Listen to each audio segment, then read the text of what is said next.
Kirk Manzo is a best-selling author who holds the designation of Certified Speaking Professional with the National Speakers Association.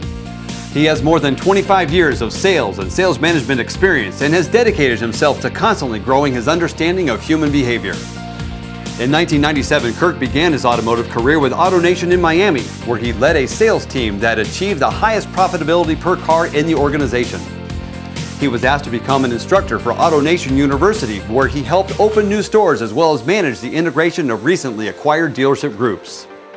In 2002, Kirk became an independent trainer and consultant with a nationally recognized automotive training company where he excelled at developing dealership sales teams. In less than 2 years, he was promoted to Director of Training and Consulting. Kirk Manzo regularly presents workshops at industry conferences and is a frequent contributor to publications like CBT News. As a certified member of the John Maxwell team, Kirk can bring the most comprehensive leadership development programs to your dealership. Kirk's bilingual skills make him invaluable to all of his dealership clients in Puerto Rico and throughout Latin America. Y todos los programas son disponibles en español. You look like you're a little off your game this morning. See, that's our responsibility. Not to, I got to get my report to Aaron. I got to get my report to Randy. I got to get my report to Elaine. Yeah, you do. But that's only part of your job. The bigger part of your job is the fact that the people that work with you have direct contact with your consumers. And that if they're in good shape, the experience is going to be positive for the customer.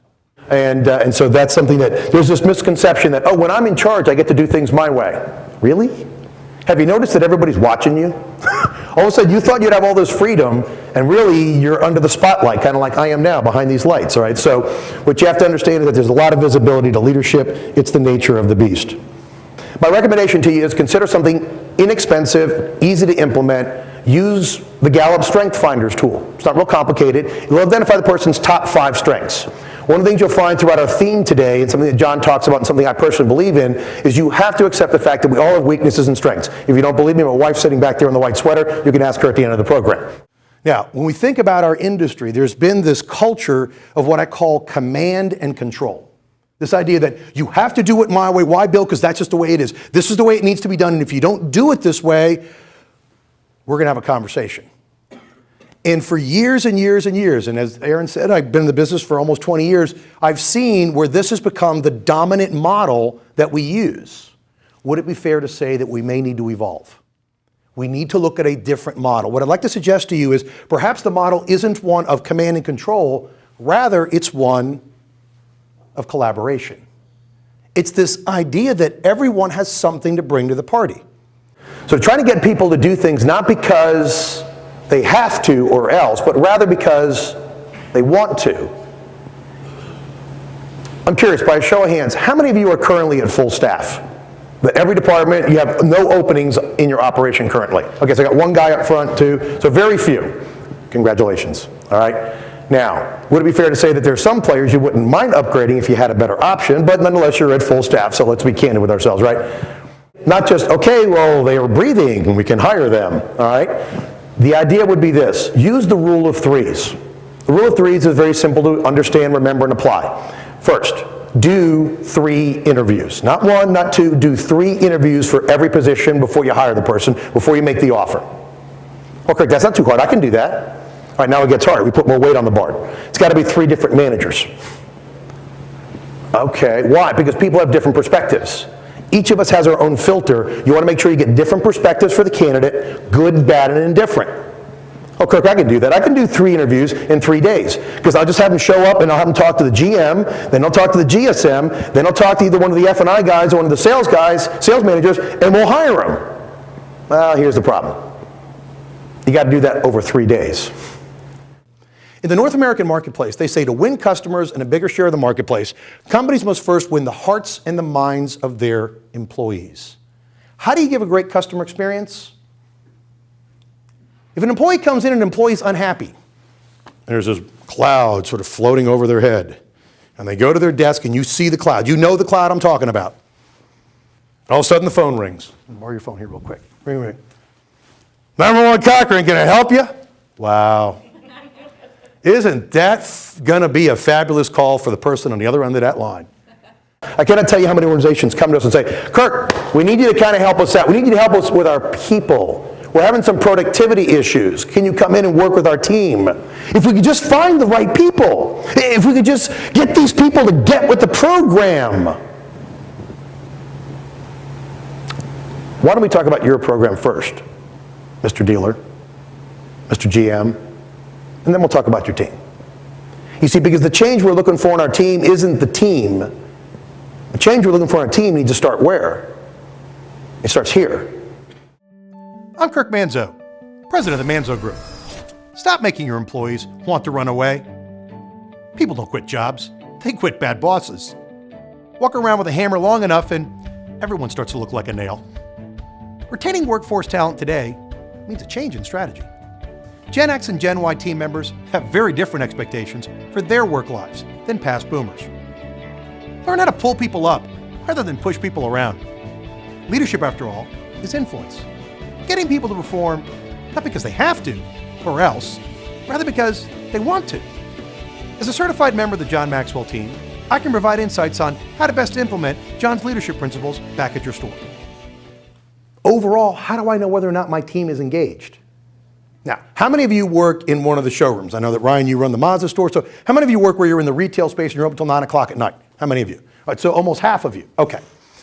Here's the question I want you all to ask yourselves. And for those of you that don't work retail, we can adjust the numbers. If you're in the retail space, the question is, what is your team doing? What is Chuck doing at 8:45? Okay, you close at 9.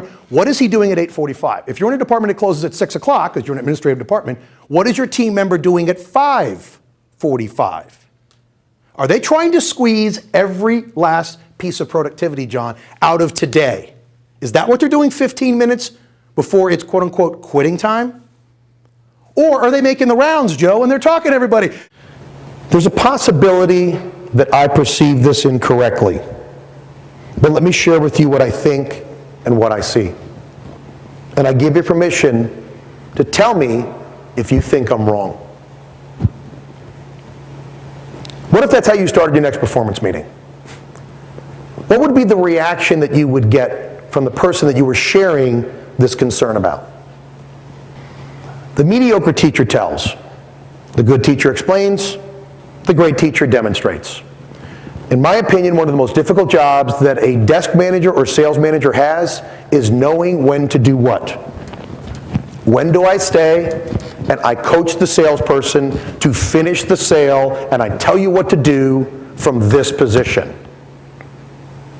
And when do I have to get up and I have to go do it? You see, because I can tell you what to do and there's some value in that. I can explain to you why I want you to use these words, and that has value. But at times, if I cannot get up from here and physically show you how to do it, you may never learn it. Now, there's a flip side of that coin. If I get out of this seat too often, what happens? The other person becomes overly dependent. And the numbers are concerning. Only 30% of employees in the US marketplace are classified as actively engaged. 70% are actually disengaged. Either 55% are not engaged, 15% are so actively disengaged, they actually want you to fire them. Would it be fair to say that if we reduce the turnover rate, and we're not constantly having to teach them the basics only, Leslie, that they can actually deliver a better experience to the customer? Why? Because they actually, know how to do their job. Does that make any sense, Brian? So, at the end of the day, of course, it's about the green. Let's be candid, right? So if we can reduce the rate of turnover by increasing the employee engagement, we can improve the customer experience, and yes, in the end, we'll make more money. One of the things I want you to think about is the current state or condition of your organization. Kirk, how am I going to do that? Let's keep it simple. If you've got 5s and 6s leaving your organization, and you're replacing them with 8s and 9s, you're going in the right direction. You're upgrading. If you've got 5s and 6s and you're replacing them with more 5s and 6s, great. You got a lot of motion, you're not making any progress. You're just spinning your wheels. However, and I've seen this in more than one dealership, if you are losing your 8s and 9s and you're replacing them with 5s and 6s, you're in trouble. Well, if they left, why did they leave? Maybe is this why? See, people don't quit jobs. They actually quit bosses. So one of the things that is the great opportunity and the great challenge is that the solution and the issue is probably us as we look in the mirror. Because we represent the reason that they may have chosen to stay, we also represent the reason why they chose to leave. I opened up today and started talking about this idea of what? Command and control, which has dominated our industry for years, versus what? Collaboration. And what I'm trying to suggest to you, this idea of the staffing issue that we're having, the connectivity that we need within the team, which then connects to the customer, this snapshot here hopefully gives you a roadmap of how you can start to move your team from the right side of the page to the left side of the page. Does that make any sense? All right, people can be taught leadership.